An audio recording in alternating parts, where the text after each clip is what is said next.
বন্ধুরা, আজকে আমি দেখাবো কিভাবে ইকোফ্লো অ্যাপসের ভিতর একাধিক ডিভাইস আপনার ডিসকানেক্ট অবস্থায় থাকলে এগুলো রিমুভ করবেন।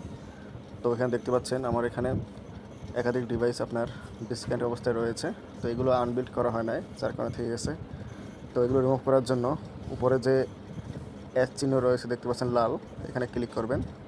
ক্লিক করার পর সেটাসে ক্লিক করবেন, তারপর সেটিংসে ক্লিক করবেন, তারপর নিচে দেখবেন আনবিল্ড একটা অপশন রয়েছে, এখানে ক্লিক করবেন আনবিল্ড। তো এভাবেই আপনার প্রত্যেকটা ডিভাইস আপনার ইকোফ্লো অ্যাপস থেকে রিমুভ করতে পারেন।